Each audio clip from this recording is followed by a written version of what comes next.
আমার নাম আশিক। মা মারা যাওয়ার পর বাবা নতুন করে সংসার শুরু করলেন। বাবার নতুন স্ত্রী মানে আমার সৎ মা ঘরে এলেন। প্রথম দিন থেকেই উনি আমার সাথে নরমভাবে কথা বলছিলেন। আমি চুপচাপ শুনতাম।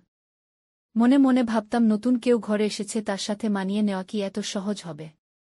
সেদিন রাতে খাবার টেবিলে বসেছিলাম। উনি আমার সামনে ভাত তুলে দিচ্ছিলেন। বললেন, আশিক খাও, তুমি অনেক শুকিয়ে গেছ। আমি মাথা নিচু করে খেতে লাগলাম। বাবা তখনও আমার পাশে ছিলেন। তিনি খুশি মনে বলছিলেন, তোমাদের দুজনকে আমি একসাথে দেখতে চাই। তখন মনে হচ্ছিল আমি হয়তো ধীরে ধীরে উনাকে মেনে নিতে পারব। কিছুদিন কেটে গেল। স্কুল থেকে ফিরে ঘরে ঢুকলেই উনি দরজার কাছে দাঁড়িয়ে থাকতেন। বলতেন, এসেছ, চলো হাত মুখ ধুয়ে নাও। তারপর উনি আমার জন্য দুধ গরম করে দিতেন। মনে হচ্ছিল অনেকটা নিজের মায়ের মতো করে যত্ন নিচ্ছেন। কিন্তু মন বলতো মায়ের মতো কেউই হতে পারবে না। একদিন সন্ধ্যায় বিদ্যুৎ চলে গেল। বাড়ির সব ঘর অন্ধকার হয়ে গেল। আমি মোমবাতি খুঁজছিলাম। তখন উনি এসে বললেন, ভয় পেও না, আমি আছি। আমার হাতে মোমবাতি ধরিয়ে দিলেন। সেই আলোতে উনার মুখটা খুব কাছে মনে হচ্ছিল। উনি হাসছিলেন আর বলছিলেন, অন্ধকারে মন যেন আরও ভয় পায়, তাই আলো দরকার। আমি কিছু বললাম না, শুধু উনার চোখের দিকে তাকিয়ে রইলাম। রাত বাড়ল। বাবা তখন বাইরে ছিলেন অফিসের কাজে। আমি একা ঘরে বসেছিলাম। সৎমা এসে বললেন, একা বসে আছো কেন, চলো বারান্দায় একটু বসি। আমরা দুজন বারান্দায় বসে আকাশ দেখছিলাম। উনি বললেন, তারাগুলো দেখো কেমন ঝলমল করছে। আমি বললাম, হ্যাঁ, কিন্তু আমার মনে হয় মা ওখানেই আছে, আমাকে দেখছে। উনি ধীরে করে আমার কাঁধে হাত রাখলেন। বললেন, আমিও তোমার মায়ের জায়গা নিতে পারব না, তবে আমি চাই তোমার পাশে থাকতে। আমি তখনও চুপ করেছিলাম, শুধু মনে হচ্ছিল বুকের ভেতর কিছু যেন কাঁপছে। কিছুদিন পর স্কুলে আমার পরীক্ষা ছিল। সারারাত বই পড়ছিলাম। উনি এসে আমার পাশে বসে বললেন, চোখে ঘুম জমেছে, একটু বিশ্রাম নাও। আমি বললাম, যদি ঘুমিয়ে যাই তবে পড়া শেষ হবে না। তখন উনি আমার মাথায় হাত বুলিয়ে দিলেন। বললেন, ঘুমিয়ে নিলে মন সতেজ হবে, তখন আরও ভালো পড়তে পারবে। আমি অজান্তেই মাথা উনার কাঁধে রেখে একটু ঘুমিয়ে পড়লাম। ঘুম ভাঙতেই দেখি ভোর হয়ে গেছে, উনি এখনও আমার পাশে বসেছিলেন। মনে হচ্ছিল উনি সত্যিই চাইছেন আমি যেন ভালো থাকি। এরপর থেকে উনার সাথে কথা বলা আরও সহজ হয়ে গেল। আমরা একসাথে রান্নাঘরে বসে গল্প করতাম। উনি কখনো মায়ের কথা তুলতেন। বলতেন, তোমার মা নিশ্চয়ই তোমাকে অনেক ভালোবাসতেন। আমি বলতাম, হ্যাঁ মা আমাকে সবসময় বুকে আগলে রাখতেন। তখন উনি নিঃশব্দে আমার হাতটা ধরতেন, যেন বলতে চাইতেন তিনিও আমায় আগলে রাখতে চান। এক রাতে বৃষ্টি হচ্ছিল। জোরে জোরে ঝড়ের শব্দে আমি ভয় পেয়ে গেলাম। ঘুম থেকে উঠে বারান্দায় দাঁড়িয়েছিলাম। সৎমা তখন দরজা খুলে বললেন, ভয় পাচ্ছ কেন, আমি আছি। তিনি আমার পাশে দাঁড়ালেন। বৃষ্টির শব্দে আমরা কিছুক্ষণ চুপ করে রইলাম। হঠাৎ উনি বললেন, আশিক, আমি জানি তুমি আমাকে মায়ের মতো ভাবো না। কিন্তু আমি চাই তুমি অন্তত আমাকে আপনার আপনজন ভেবে নাও। আমি তখনও চুপ ছিলাম। শুধু মনে হচ্ছিল বুকের ভেতর এক অদ্ভুত উষ্ণতা জমে উঠছে। সেদিন থেকে আমি উনাকে দূরে ঠেলতে পারিনি। বরং উনার সাথে সময় কাটানোই আমার কাছে স্বস্তির হয়ে উঠল। মনে হচ্ছিল আমার ভাঙা জীবনে নতুন এক আলো জ্বলে উঠছে। আমার প্রাণের বন্ধুরা, তোমাদের ছোট্ট একটি অনুরোধ, আজকের গল্পটি ভালো লেগে থাকলে অবশ্যই এই ভিডিওতে একটি লাইক দিয়ে চ্যানেলটি সাবস্ক্রাইব করে দাও প্লিজ। সেদিন রাতে বারান্দায় দাঁড়িয়ে বৃষ্টির দিকে তাকিয়েছিলাম। হাওয়ায় ভিজে গন্ধ ছড়িয়ে পড়ছিল। সৎমা আমার পাশে এসে দাঁড়ালেন। বললেন, আশিক, ভয় করো না, আমি আছি। তারপর আস্তে আস্তে আমার হাতটা ধরলেন। আমি কিছু বললাম না, কিন্তু বুকের ভেতর কেমন জানি কাঁপছিল। পরদিন সকালে ঘুম ভাঙল পাখির ডাক শুনে। চোখ খুলেই দেখলাম জানালার পাশে উনি দাঁড়িয়ে আছেন। চুলগুলো খোলা ছিল, বাতাসে উড়ছিল। আমি তাকিয়ে রইলাম। উনি হেসে বললেন, কি দেখছ, উঠে পড়ো, স্কুলে যেতে হবে। আমি লজ্জা পেয়ে মুখ ঘুরিয়ে নিলাম। মনে হচ্ছিল আমি কেন এতক্ষণ তাকিয়ে রইলাম। স্কুল থেকে ফিরে এলাম ক্লান্ত হয়ে। উনি আমার সামনে নাস্তা এনে রাখলেন। বললেন, খাও, সারাদিন পরিশ্রম করেছ। আমি খেতে খেতে জিজ্ঞেস করলাম, আপনি এত যত্ন করেন কেন? উনি কিছুক্ষণ চুপ করে থাকলেন, তারপর বললেন, আমি তোমাকে ছেলের মতোই দেখি, তাই তো। আমি মাথা নাড়লাম, কিন্তু মনে হচ্ছিল উনার চোখে অন্য কিছু লুকিয়ে আছে। সন্ধ্যায় আমি বই পড়ছিলাম। হঠাৎ উনি এসে পাশে বসলেন। বললেনও, পড়া ঠিকমতো হচ্ছে তো? আমি বললাম হ্যাঁ, চেষ্টা করছি। উনি আমার কপালে হাত রেখে বললেন, গরম লাগছে, তুমি ক্লান্ত। তারপর আমার চুলগুলো আস্তে আস্তে ঠিক করে দিলেন। মনে হচ্ছিল মায়ের হাতের স্পর্শের মতো, কিন্তু আবার ভিন্ন লাগছিল। রাতে বাবা ফিরতে দেরি করলেন। আমি আর উনি একসাথে খাবার খেলাম। খাওয়ার সময় উনি বলছিলেন ছোটবেলায় উনিও অনেক একা ছিলেন। কথা শুনে আমার মনে হচ্ছিল আমরা দুজন একই রকম একাকী। আমি বললাম, তাহলে আমরা দুজন মিলে একে অপরের বন্ধু হতে পারি। উনি হেসে বললেন, হ্যাঁ, কেন নয়। সেদিন রাতে ঘুমাতে যাচ্ছিলাম। হঠাৎ দরজায় টোকা পড়ল। দরজা খুলে দেখি উনি দাঁড়িয়ে আছেন। বললেন, ভয় পাচ্ছ না তো? বাইরে প্রচণ্ড ঝড় হচ্ছে। আমি বললাম, একটু ভয় লাগছে। তিনি বললেন, তাহলে আমি কিছুক্ষণ তোমার ঘরে বসে যাই। আমি মাথা নাড়লাম। উনি এসে চেয়ারে বসলেন। আমরা কিছুক্ষণ কথা বললাম। তারপর উনি বললেন, আশিক, তুমি খুব ভালো ছেলে। আমি তোমাকে পেয়ে নিজেকে ভাগ্যবান মনে করি। আমি কিছু বললাম না, শুধু হাসলাম। রাত গভীর হয়ে গেল। বাইরে বৃষ্টি ঝরছিল টুপটাপ শব্দে। উনি ধীরে ধীরে বললেন, তোমার মা থাকলে নিশ্চয়ই তোমাকে অনেক আদর করতেন। আমি মাথা নিচু করে বললাম, হ্যাঁ, তিনি সবসময় আমাকে বুকে জড়িয়ে রাখতেন। উনি চুপ করে আমার পাশে এসে দাঁড়ালেন। তারপর আস্তে করে কাঁধে হাত রাখলেন। বললেন, আমি চাই তুমি যেন আর একা মনে না করো। আমি নিঃশব্দে দাঁড়িয়ে রইলাম। সেই রাত থেকে আমার মনে অন্যরকম অনুভূতি কাজ করতে লাগল। মনে হচ্ছিল উনার কাছে থাকলেই আমি শান্তি পাই। আমি বুঝতে পারছিলাম আমাদের সম্পর্কটা আলাদা রকম হতে শুরু করেছে। যেন আমাদের মাঝে অদৃশ্য এক সেতু তৈরি হয়েছে। সেই সেতু আমাকে টেনে নিচ্ছিল উনার কাছাকাছি। পরদিন সকালে বাবার সাথে নাস্তা করতে বসেছিলাম। কিন্তু আমার চোখ বারবার চলে যাচ্ছিল সৎ মায়ের দিকে। তিনি চুপচাপ বসেছিলেন, কিন্তু মাঝে মধ্যে আমার দিকে তাকিয়ে হেসে দিচ্ছিলেন। আমার বুকের ভেতর তখনও কেমন জানি কাঁপছিল। এভাবেই দিন গড়াতে লাগল। আমাদের মাঝে কথাবার্তা বেড়ে গেল। হাসি, মজা, গল্প, সবকিছুতেই আমরা কাছাকাছি চলে আসছিলাম। আমি বুঝতে পারছিলাম এই সম্পর্কটা ধীরে ধীরে অন্যরকম রং নিচ্ছে। সেদিন ছিল শনিবার সকালে। ঘুম থেকে একটু দেরিতে উঠেছিলাম। চোখ মেলতেই দেখি সৎ মা রান্নাঘরে ব্যস্ত ছিলেন। চুলে খোপা বেঁধে শাড়ি পরে কাজ করছিলেন। আমি দরজার ফাঁক দিয়ে চুপচাপ তাকিয়েছিলাম। কেমন যেন অদ্ভুত লাগছিল আমার। উনার প্রতিটি চলাফেরায় অজানা টান খুঁজে পাচ্ছিলাম।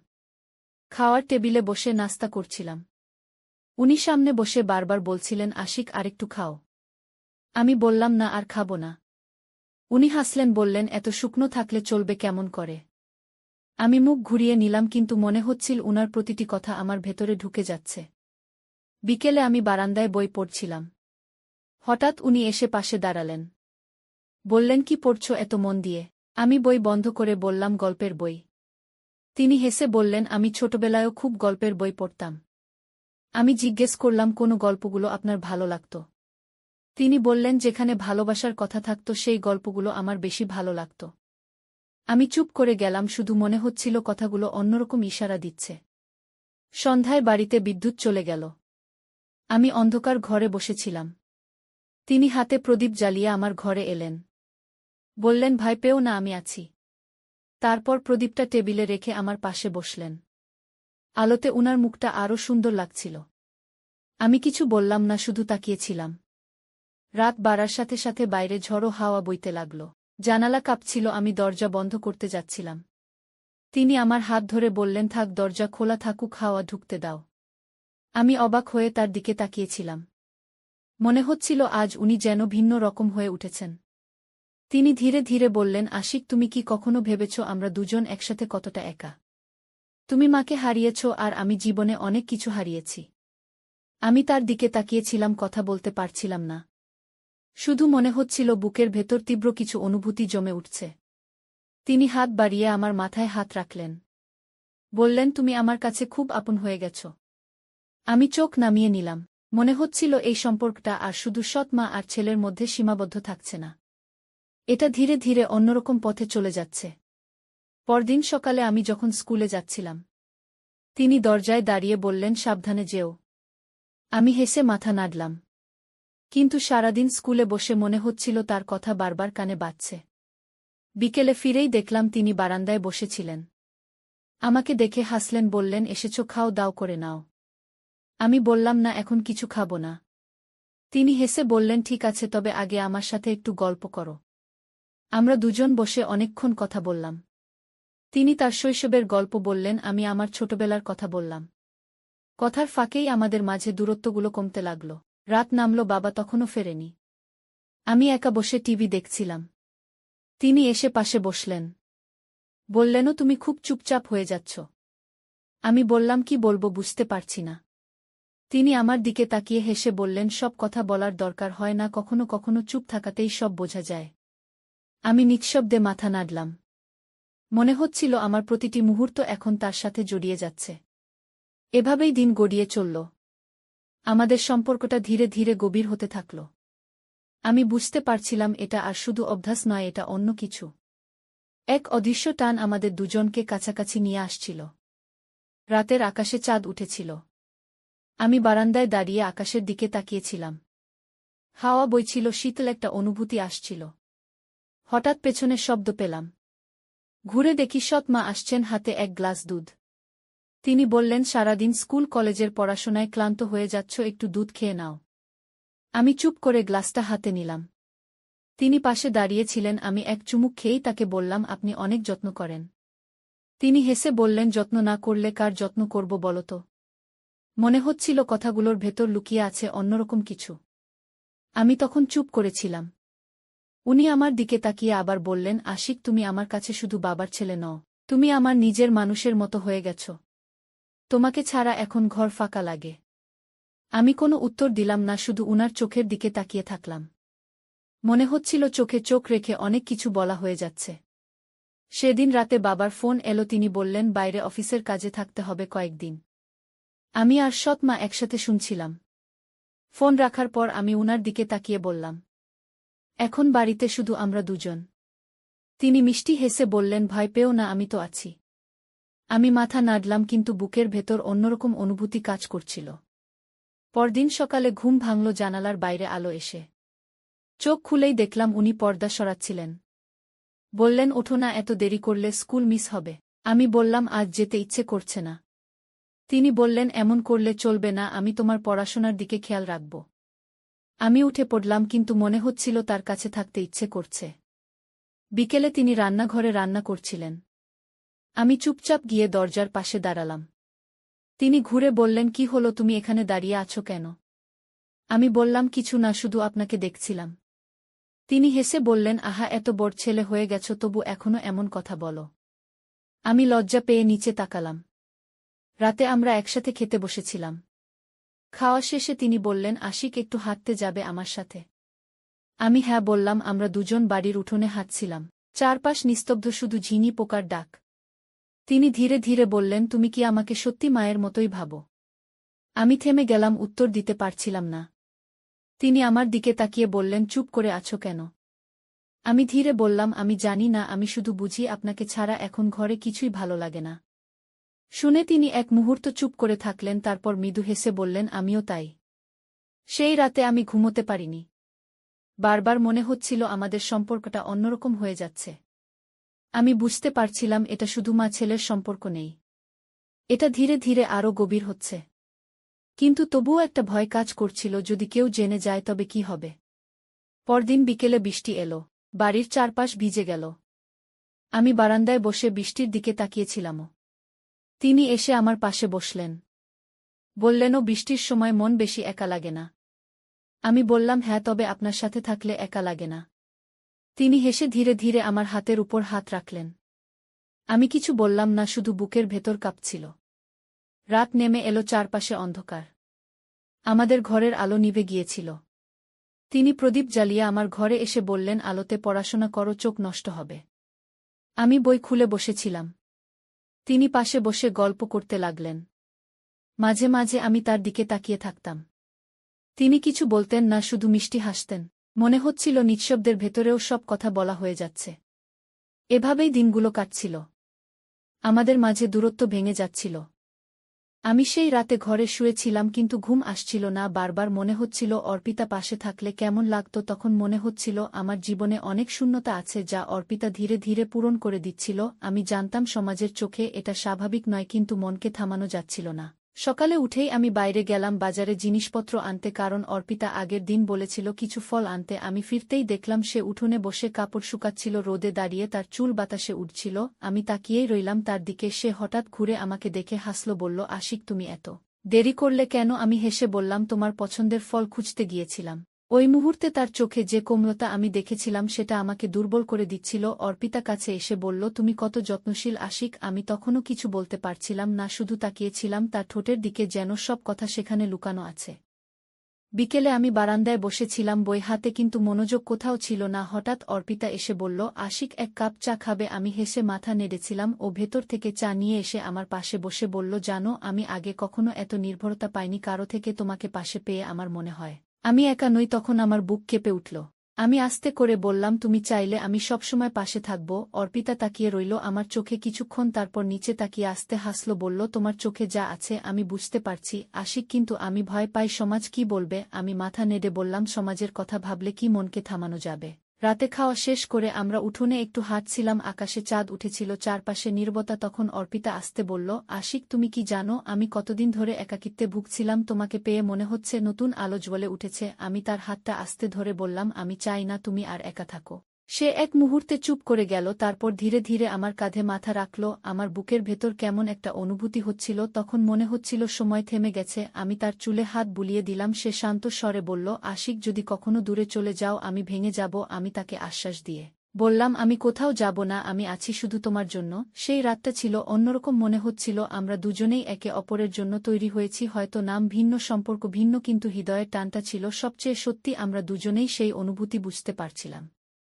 সেই রাতের পর থেকে আমি আর অর্পিতা একে অপরকে নতুন চোখে দেখতে শুরু করেছিলাম। আমি জানতাম সমাজ এটাকে মেনে নেবে না, কিন্তু মন তো নিয়ম মানে না। মন তো শুধু টান খোঁজে। অর্পিতা মাঝে মাঝে আমার দিকে তাকিয়ে হালকা হাসত। আমি বুঝতাম সে আমার মতোই বিধায় আছে। তবুও আমাদের মধ্যে দূরত্ব আর থাকছিল না। একদিন সন্ধ্যায় বৃষ্টি নামল। আমি বারান্দায় দাঁড়িয়ে বৃষ্টি দেখছিলাম। অর্পিতা এসে পাশে দাঁড়াল। তার চুল ভিজে যাচ্ছিল, তার চোখে এক অদ্ভুত ঝিলিক ছিল। আমি তাকে জিজ্ঞেস করলাম, তুমি কি খুশি অর্পিতা? সে আস্তে বলল, যখন তুমি পাশে থাকো তখন সবকিছুতে আনন্দ খুঁজে পাই। তুমি না থাকলে মনে হয় আমি আবার একা হয়ে যাব। আমার বুক কেঁপে উঠল। আমি বললাম, তাহলে প্রতিশ্রুতি দাও তুমি কখনো আমাকে ছেড়ে যাবে না। অর্পিতা আমার চোখের দিকে তাকিয়ে বলল, আমি যাব না আশিক, তুমি কি আমার ছেড়ে যাবে? আমি তার হাত ধরে বললাম, না, আমি সারা জীবন তোমার পাশে থাকব। ওই মুহূর্তে আমাদের সব দ্বিধা দূর হয়ে গেল।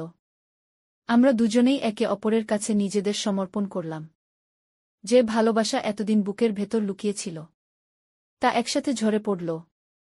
বৃষ্টির শব্দে চারপাশ ভরে যাচ্ছিল, কিন্তু আমার আর অর্পিতার হৃদয়ে তখন শুধু নীরব সুর বাজছিল। আমরা দুজনেই বুঝলাম, এই সম্পর্কই আমাদের সত্যি। সমাজ হয়তো বিচার করবে, কেউ হয়তো গ্রহণ করবে না, কিন্তু আমাদের হৃদয় বলছিল, ভালোবাসার কোনো নিয়ম নেই, শুধু টান থাকে, শুধু মমতা থাকে। আমি অর্পিতাকে জড়িয়ে ধরে বললাম, তুমি আমার জীবন অর্পিতা, তুমি ছাড়া আমি কিছু ভাবতে পারব না। সে আমার বুকে মাথা রেখে বলল, তাহলে প্রতিদিন তুমি আমায় এভাবেই আগলে রেখো আশিক। আমার মনে হল সব অন্ধকার কেটে গেছে। একটা নতুন সকাল আমাদের জীবনে জন্ম নিল। সেই রাতের পর থেকে আমি আর অর্পিতা আর কখনো একা থাকিনি। আমরা একে অপরের ভেতরেই পূর্ণতা খুঁজে পেয়েছিলাম। আমাদের গল্প সমাজ হয়তো বোঝেনি, কিন্তু আমাদের কাছে এটাই ছিল সবচেয়ে সত্যি ভালোবাসা।